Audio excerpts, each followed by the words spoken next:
And I think a sack of atta came in handy at that time. Please tell us that story. Atta helped him in here. So please do not get carried away that here's a man who did it. Nothing. So that's the start. Saw what he did.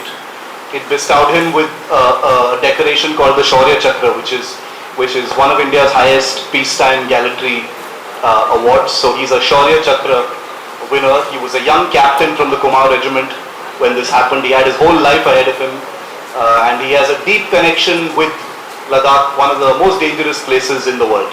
So welcome, General Kulkarni. Good to see you here again. I saw that glint of familiarity in many people's faces right now. They were like, oh my God, I just had a cup of tea with this guy.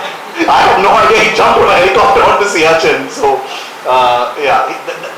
that's very much a part of his personality. But I want, I've heard the story, but I want you to tell our friends here about that moment when you were standing on the floorboard of that helicopter.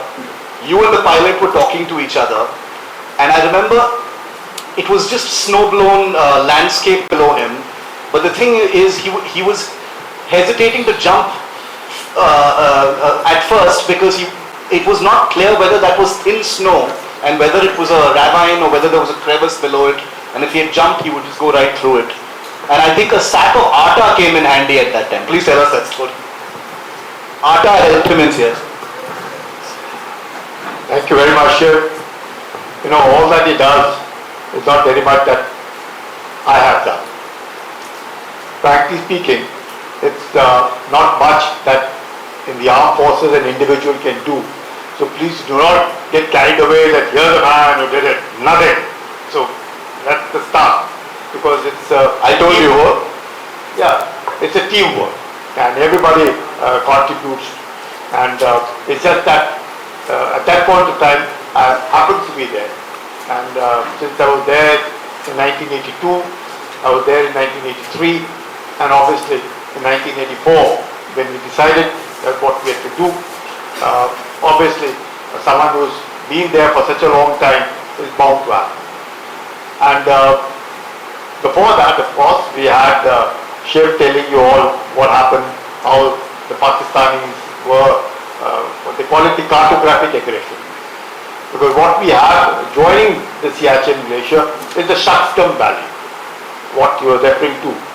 And through the Shakstam Valley comes the road through the Khunjerab Pass from China's Xinjiang province, going through Gilgit-Baltistan and goes down to Gwadar. You had General Narasimhan speak in the morning, telling some of you that the Chinese are looking at it from the Bay of Bengal, trying to take as much oil, energy, gas that they can from Myanmar into China. Similarly, the Chinese wanted it from the Arabian Sea also, and therefore the Gwadar port that the Chinese got it from Pakistan, and that is where they are. So they're looking at it from Gwadar, one side, the other side is from the Cox's Bazar, Bangladesh, and into through Myanmar into China, and the third, of course, they have over there called the Hambantota of Sri Lanka. So that's the way the Chinese are doing all around. So what were we doing there? And all this was, of course, on and off. You had Musharraf, who later did Kargil, and tell us all about it. That's how he, when he was a young officer, had been going on the Karakoram highway and going right up to Khunjerab Pass and coming back. The Chinese call that the Xinjiang province because Xinjiang means new, whereas before it, it's called the East Turkestan. So keeping all that as a backdrop, Colonel N. Kumar was the pioneer of a mountaineer and from the same regiment as his. He's from 3 Kumaon and from 4 Kumaon. So that's the way the association was, having been trained under him in the high altitude warfare school, and therefore in 81 he had done it, and 82 we did it along with Ladakh Scouts. 83 we again did it exclusively under 4 Kumaon, and in 84 as part of 4 Kumaon and Ladakh Scouts we did. Now the question that we said, as to what we trained for it. We were training, I would say, for a long, long time as to how to go about it. We have to those who've gone to Leh, where Shiv was asking, you all have heard of Khardungla Pass. The Khardungla Pass is at 18,000 feet. That's quite a peak height, because you all have, you have to cross Khardungla to get into Patapur, and that is where you have these two rivers. One is the Shyok and the other is Nubra. Now Shyok flows from where again we all have heard Galwan. That's where the incident took place, is the river Shyok, which flows from coming down from Galwan and meets at a point near Khalsa when you are going with Nubra, which originates from Siachen. So from Siachen originates this river Nubra, the joins the Shyok, and then both the rivers go and join Indus. That's the way it is. So it was important for Pakistan, because Pakistan, now we hear about it in the newspapers, of the Indus Water Treaty. So all these are things that are connected. Why I'm telling you, I'm giving a brief background as to why, and all these things are important, and why we do all what we are doing quietly. So because of the Indus Water Treaty, the water flowing, all of it which originates from here goes into Indus, and then it flows to Pakistan and goes to Karachi in Sindh. From the same place, from the Tibetan plateau, flows the other rivers which flow into China. So that's the place why China is interested in water, because it is understood that the future wars are going to be fought for water.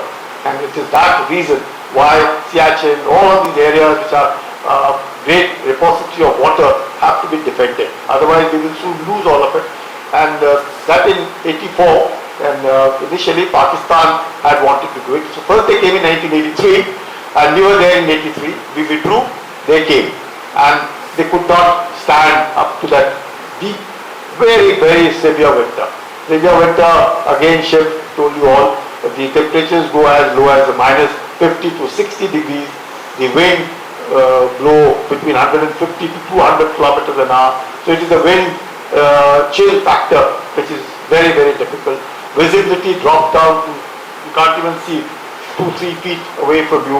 So visibility is very low. You get headache, you have insomnia, you can't sleep, you can't eat. You have the best of food, unimaginable, the kind of food that you get over there. So with all that, and the Pakistanis had been wanting to come and occupy Siachen in the year of 1984. Now this was absolutely clear that Pakistanis are going to occupy, because Musharraf writes in his book, In the Line of Fire, that India preempted us. So the word that he uses, because he was in their military operation cell, he was later their DMO, and he says that India preempted occupying the Siachen Glacier. They wanted to occupy it. They had decided that the first decision by their GOC was that if it could be occupied on the 1st of March. But since the Pakistanis withdrew in 1983 in the month of November, unable to stay on top of glacier, so they said March would be an extremely difficult month to occupy. Let's do it on the 1st of May. So Pakistanis finally decided that they would occupy the Siachen Glacier on the 1st of May 1984. We were not aware of it, neither of us, and nobody was aware. And the discussions were taking place as to how it could be done. And since we were part of it in 82, 83, then the army commander, General Chipper, he asked me as to, can we do this operation in a little before what we were all doing earlier? Yes, earlier we would be occupying it in the month of June, and we would go in the month of June, July, stay on top till the month of October, and then fall back. Obviously nobody could stay after that. But then they decided that we would occupy Siachen Glacier on the 13th of April. Now the 13th of April seems a very, like here I'm in room number 213, and most people wouldn't want, 13 mein kyun rehta hai, but 13 seemed very lucky for me. That's something which, and the commander then was very clear that it would be the 13th of April because it's Baisakhi. And Baisakhi is supposed to be a new year in North India, New Year, and therefore very auspicious, and we were occupied with Siachen on the 13th of April. Now we didn't know till Musharraf wrote in his book later that they were to occupy on the 1st of May. So anybody who is wanting to occupy such a thing on the 1st of May would be preparing for it at least 2 months in advance, minimum 2 months in advance. So they were already close to the glacier, and from their side it takes exactly 1 day to come on top of Siachen Glacier, occupy Saltoro Ridge and then occupy the Siachen Glacier. For us, it took us about 7 days to walk, and then we have to establish Camp 1, Camp 2, Camp 4, Camp 5, Camp 6, then Indira Pool, then on to the Saltoro Ridge, occupy Bella Pond, occupy Ciela. So it was a huge logistic nightmare to occupy all of it.